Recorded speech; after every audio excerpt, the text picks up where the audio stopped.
the first session after lunch and not the session before lunch. My name is Laura Deutsch. I'm the education director here at PhillyCAM. So if is this anyone's first time here? Great, welcome, welcome, welcome, welcome. There's brochures all around the room. You're welcome to come talk to me or another staff member. If you have questions, hopefully you'll come back. We do programming like this year round. Today's a little bit of a sampler as part of our 15th anniversary, People Power Media Fest. So we offer technical workshops throughout the year, and today is a really great opportunity to bring partners in and kind of have like deeper conversations with folks who are making media about their practice, the impact they have. And for this session, we're really hoping that you connect with the presenters and can start to kind of form alliances and be really inspired by the work. So we're going to have 3 short presentations, about 10 minutes each. 5 Shorts Project, Junior Defenders, Day One Not Day Two. Then the second half of the session, we're going to break out into smaller breakout rooms, so you can kind of have more one-on-one time with with 2 of the presenters. So we'll have 15-minute kind of breakout opportunities. And we are recording the session, so it'll be available on a playlist kind of after the fact.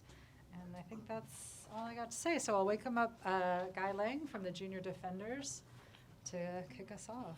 Thank you. Thank you, Laura. Appreciate you, and thank you all for coming out and giving us your attention and allowing us to share some of the things that we do as Junior Defenders. I am the Director of Youth Partnerships and Community Outreach with the Defender Association of Philadelphia, and in that role, I was commissioned to develop this program, and I developed the Junior Defender program to do a few different things. The first thing that our Junior Defender program aims to do is to educate our young people on systems of oppression, particularly the school-to-prison pipeline. The second thing that our Junior Defender program does is to empower our young people by teaching them and giving them tools of collective resistance. And then thirdly, we encourage them by always continuing to support them in the ways that we do today. These are Junior Defender peer educators, and they accompany me wherever we go across the city, and they lead the trainings, they lead the discussions. So I think at this point, I'm going to turn it over to Aidan Guynes and Cordelia, and they'll tell you more about, then they'll do the presentation. Okay, yeah. So our presentation is called Challenging the Narrative and How We as Junior Defenders are Changing the Negative Portrayal of Black and Brown Communities. Sorry, no, the mics are for the recording. Okay. We don't have a PA system. Oh, okay. You can talk up a little bit. Okay, so our presentation is about challenging the narrative and how we as Junior Defenders are doing that, are changing the narrative of negative media portrayal of Black and Brown communities. So I started by adding a couple of ways that Black and Brown communities are portrayed in the media. So one is with stereotyping. Black and Brown communities are often depicted through harmful stereotypes such as being associated with crime, violence, poverty, and reinforcing negative perceptions. Then there's also a lot of underrepresentation. So there's not a lot of positive portrayals of Black and Brown individuals in diverse roles like professionals and leadership. And they're also contributing to a lack of visibility for their contributions and talents. There's a lot of focus on negativity, so media coverage disproportionately highlights negative incidents such as crime, social unrest, rather than focusing on like the success and positive.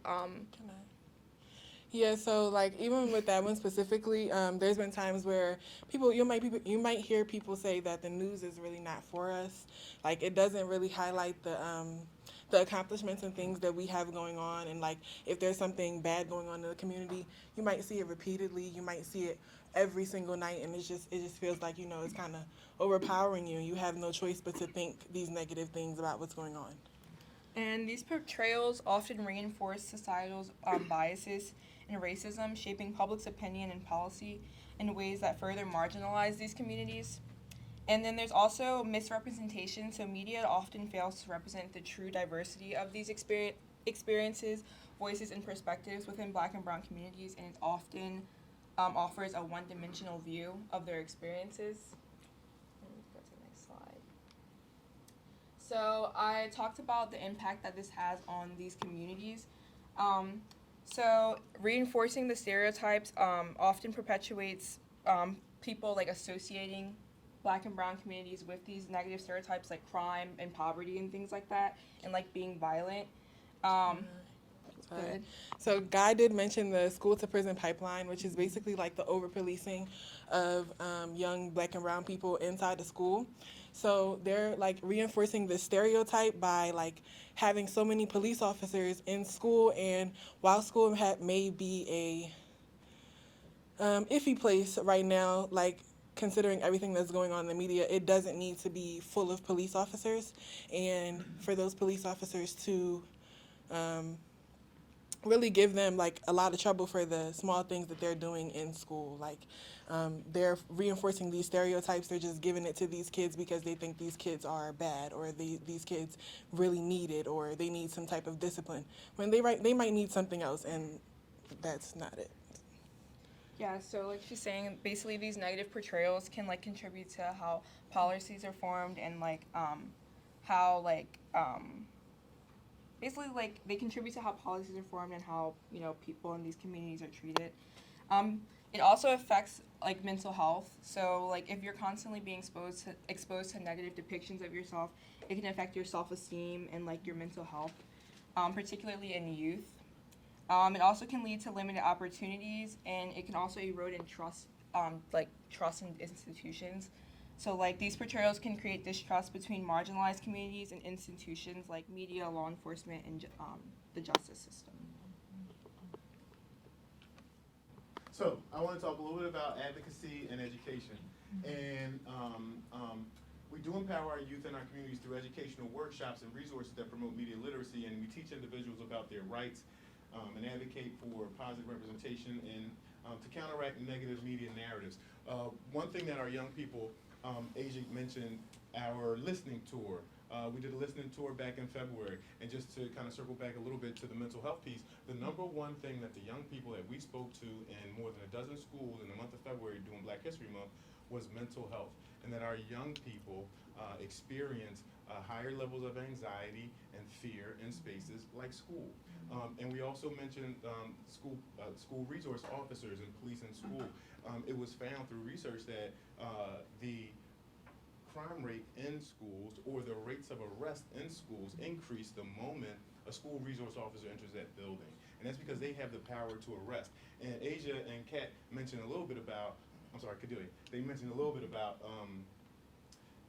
how it impacts our young people in schools, and what some of the ways that our young people are caught up in the system is by criminalizing youthful behaviors. And I think that's what Asia was imparting to us a little while ago. Our young people may get into a fight. When I was a young person in the Philadelphia school district and I got into a fight, I probably, got a scrape on my elbow, maybe a black eye and a big lip, and I went home. I wasn't arrested, I wasn't criminalized, I wasn't put into the system, and I wasn't constantly looked at as a person who was a troublemaker. And that narrative is created by the school to prison pipeline of troublemakers and criminals in our schools. One thing that our young people created to drive the narrative are billboards, like what you see me. I'm a walking billboard today. So this t-shirt was designed by our junior defenders. And what it does is it enumerates their rights because of the amount of fear that they have for law enforcement in the communities, and their inability to articulate that they know they have rights, and those rights, they will not waive those rights. Another role of ours is through our media campaigns. So we are running different media campaigns on our Instagram that kind of help combat that negative narrative. I know one of the campaigns that you guys are doing like highlights different like organizations in the area that are run by like Black and brown individuals. And so by doing this, we empower individuals, promoting awareness and fostering a sense of community and resilience. Yeah. So we also encourage representation. So by amplifying Black and brown voices through storytelling initiatives and collaborating with local artists and influencers, like she just mentioned, if you go to our social media page, Philly Junior Defenders, you'll find a lot of different organizations around the Philadelphia area that you could connect to, like doing the same thing we're doing, pretty much empowering the community, letting them know their rights, like letting them know what resources they have. Yeah, and they showcase positive contributions and authentic experiences with these communities through culturally component materials. So pretty much the junior defenders. Like, I love being a junior defender. I love my internship. And I just love being able to be around the community and spreading the knowledge that they've given to me. Like, those rights on that shirt, like, I couldn't have told you those before I was a junior defender, even though, like, I'm an adult and I should be able to. But there's things that you don't know, and they really do empower us. They give us the knowledge so that we can give it to you guys. And I'll read this. So, the media is the most powerful entity on earth. They have the power to make the innocent guilty and to make the guilty innocent, and that's power, because they control the minds of the masses. Malcolm X. So if you want to touch on Thank you guys so very much. We appreciate you. Thank you.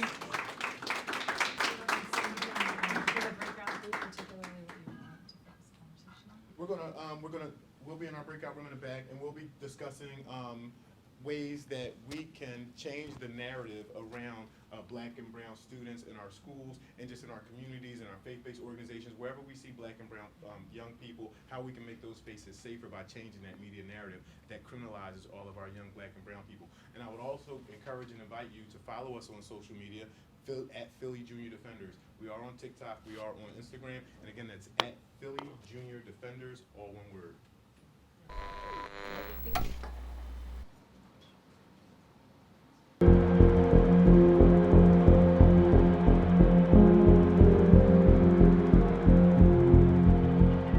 My name is Amir. I'm 18. I'm from Philadelphia.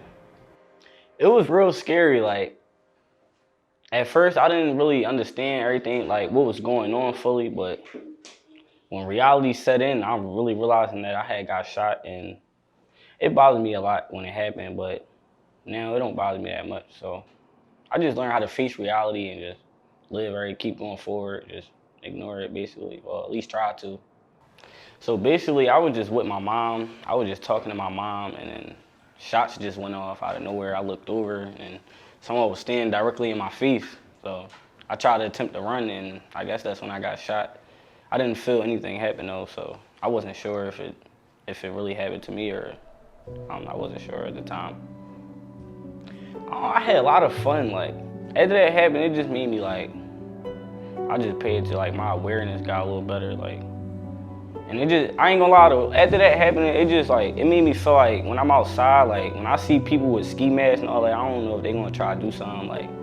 So it got me on edge with a lot of stuff now. Like, it's hard to trust people now. It's like, it's a little hard. It's a hard battle, but I deal with it. I mean, the whole process is gonna be hard, but the hardest part is like going home and then you gotta see yourself like bleeding and all that. Like, it's tough, but the hardest part to me was like learning how to like move my leg and all that again. Like, that was just the hardest part about it. Like, other than that, it didn't really bother me too much. Well, the other experience I had with gun violence was losing my dad.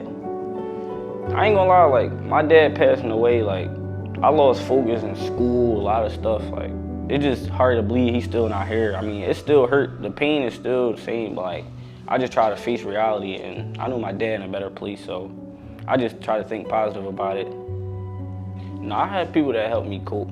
Like, I got my grandma and my aunt, of course, my family, and they always talking to me and keep me with a positive mindset.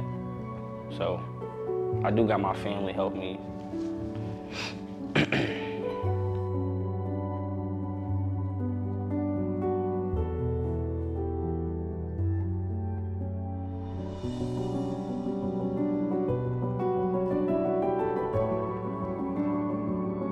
Hi, I'm Carmelo. I'm 15 years old. I'm from Philadelphia. I'm in the West Oak Lane area, and I go to Parkway Northwest. Back in June 2020, I actually lost my uncle to gun violence. And July 2021, my cousin had got shot. Well, before, like, you know, had to be at least like 12, and 12-year-old me wasn't really thinking that much about gun violence because I was like such a happy, naive kid. So I was more so just interested in like other joyful, happy, playful things. It never really hit me how much gun violence can really just change your life over in just in a second. The hardest part, I think, is everything that goes on inside the house. Like, you know, the realization afterwards, the emotions, the isolation people do, like, you know, and how they cope with feelings. It was definitely hard to see my mom have to go through that, like, constantly, because I know she wasn't doing her best. She was trying her best, but it really took a stab at me. So I think a lot of people don't really see how it affects people on the inside. Oh, well, when I first got the news, it didn't really set in because it was just like all so sudden. Like he was just here. What could have happened that fast? But as I was waiting for my mom to call me back from the hospital, I was hoping for some good news. But when she told me like he's no longer here, that's when it like really hit me as I was pacing up and down the stairs. And ever since then, I've kind of just coped with it by keeping myself busy. Like I try my best to go to multiple different classes just so I can not sit there and just think about that. Because I feel as though when I'm like alone, it kind of dives me into, I'm not going to say depression, like, somewhere in that state. So I just think about what I could have done and what things would have been like if things like that never happened.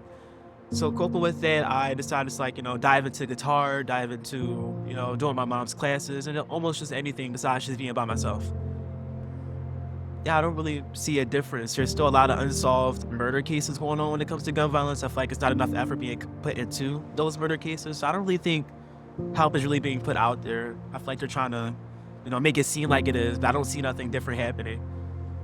I feel like what people tend to forget is when you're about to kill somebody, that person also has a life. If you don't know what the other person is doing inside their life, they could be the only reason why their family is stable right now.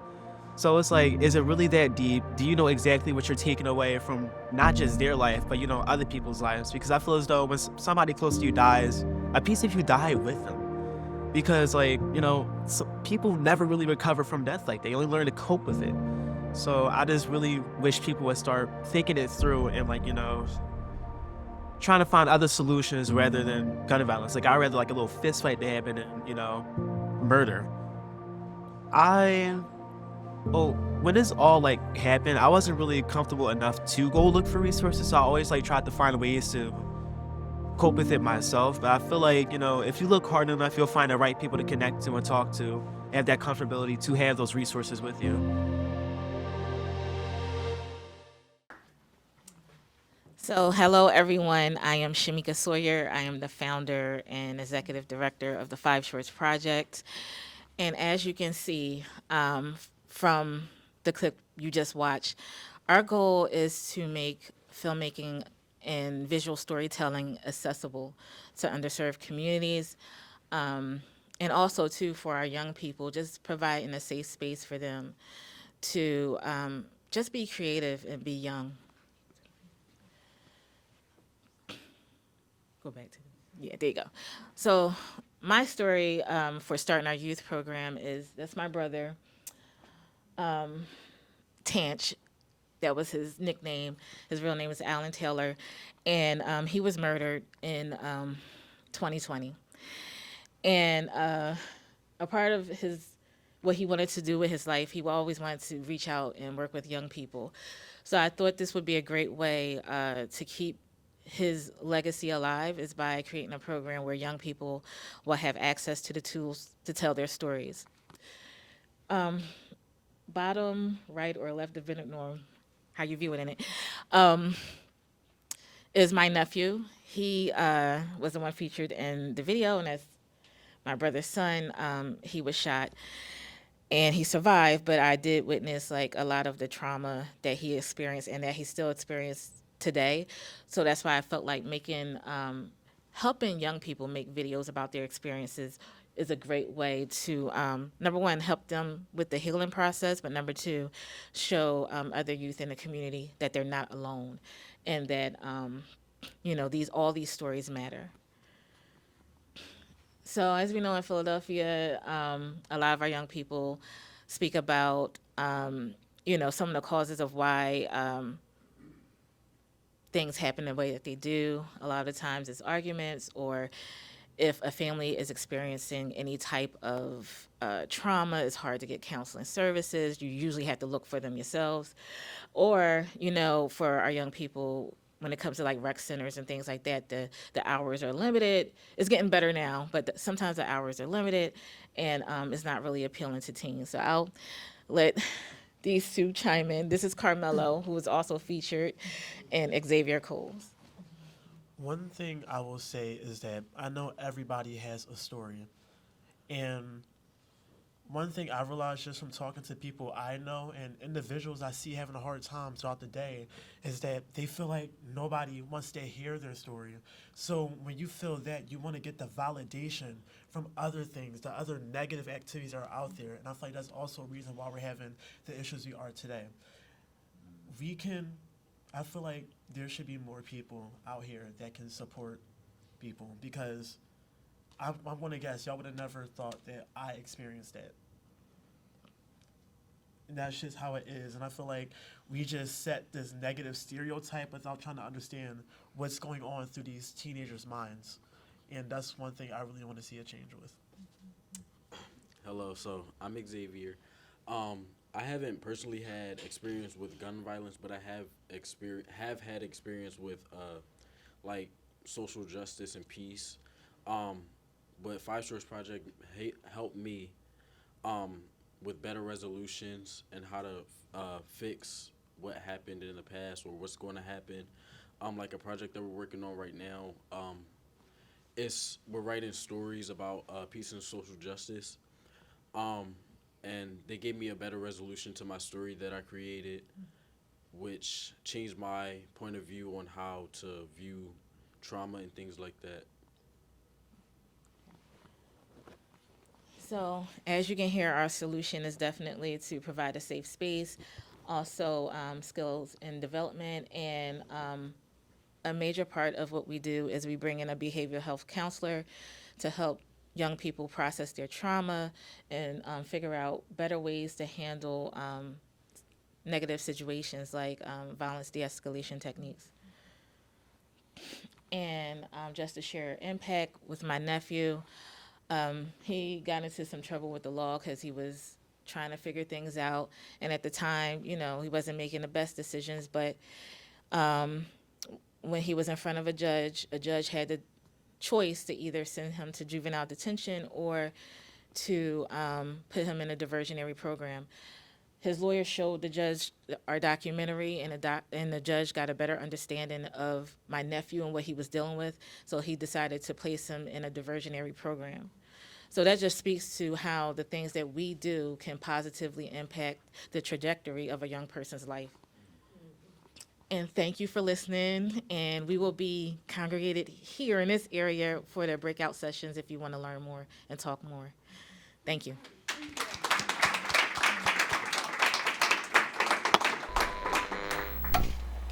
Peace, everyone. How y'all doing today? I'm well. I'm Andre. Everybody calls me Day One. We run an organization in Philly and the surrounding areas, DayOneNotDayTwo.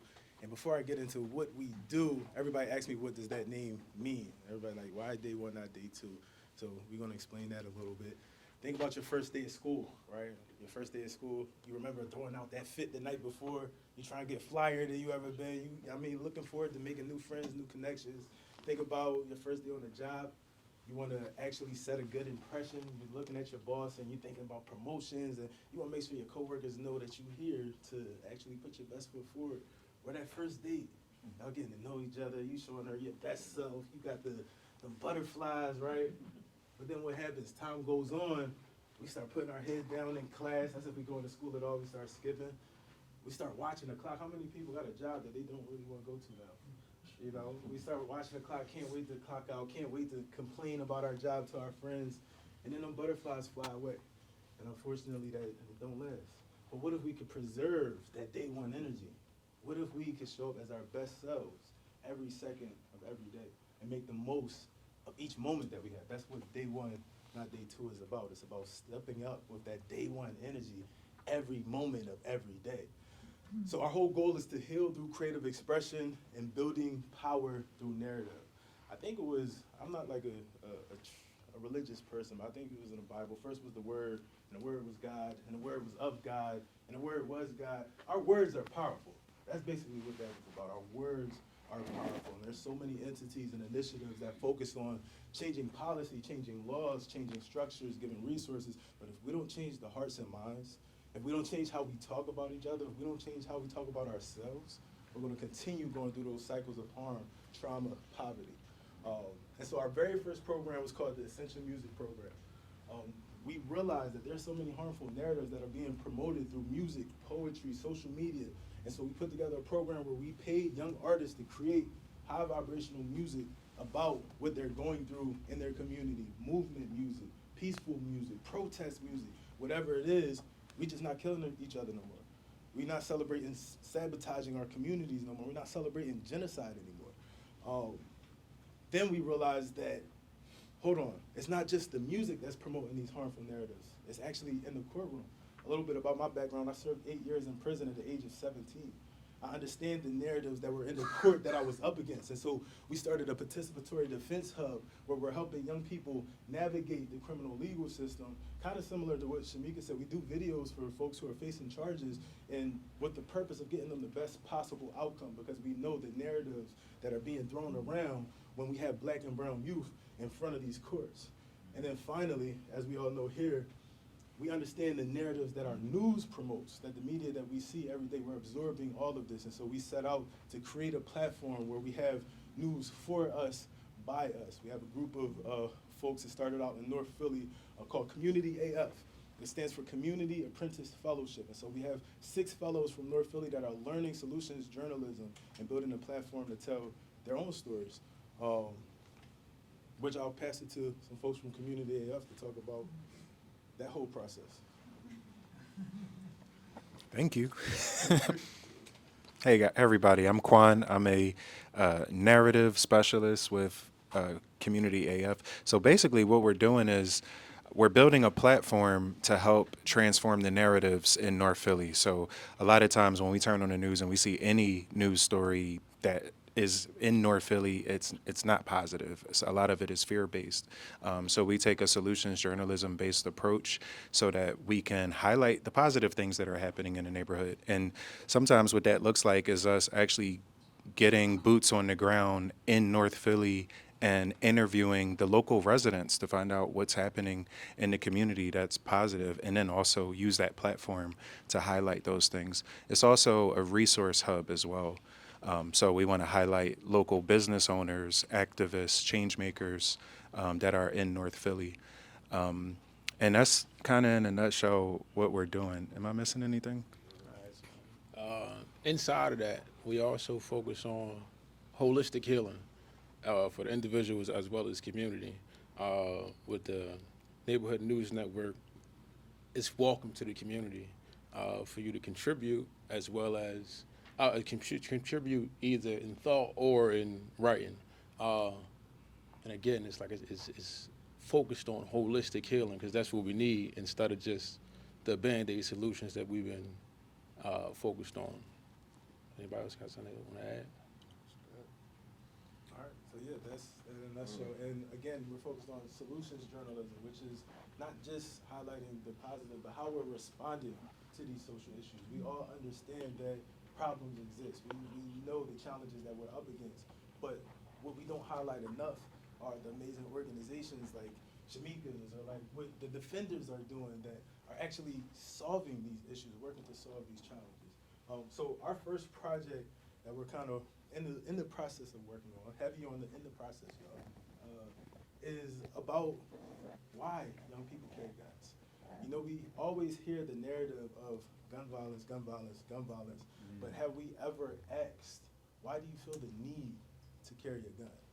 You know, so we wanted to sit down with the people who, and a lot of times they're looked at as the perpetrators of gun violence. We wanted to sit down with the people that most aren't seeking out to talk to because of fear, because of stigmas, or what have you not. And so, yeah, I'll just show y'all what we got.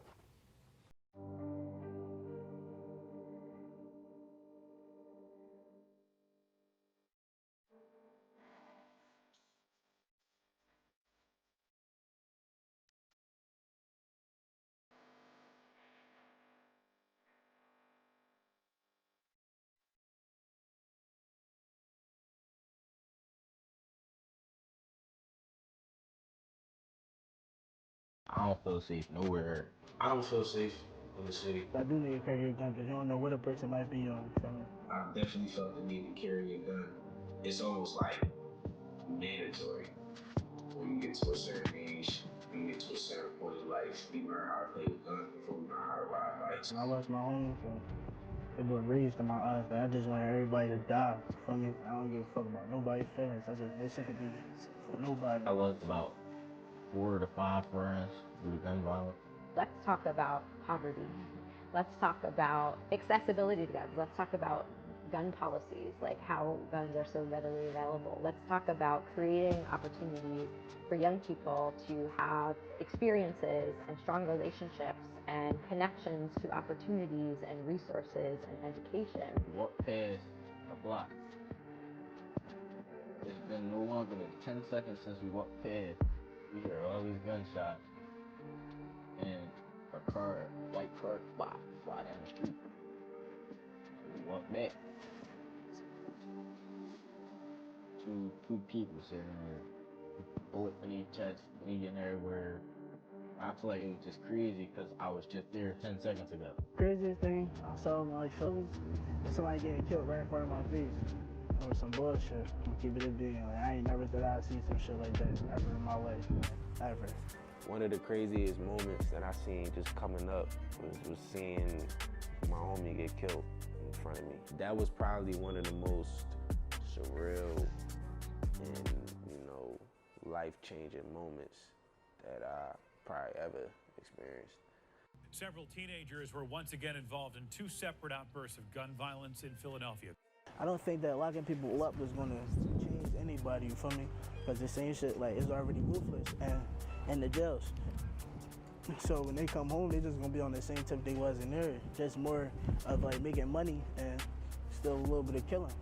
There's this other reality that particularly impacts racially minoritized youth, where there are disproportionalities in experiencing punitive discipline. I didn't ask for this. I didn't ask for me to grow up the way that I grew up. You know what I'm saying? I didn't ask for me to go the route that I did. We know if you're exposed to, violence and other forms of trauma, you are more likely to engage in violence or to be re-traumatized. There should be more options to keep children out of the way as far as jobs and community centers and active programs.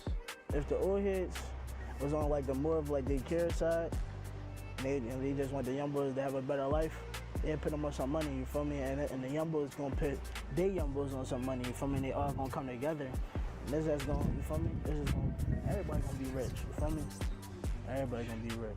We can make the streets safer by enforcing and employing unity. By taking it into our own hands as Black people, as the people, a part of the community, as the ones who come from this community. We have to take it into our own hands.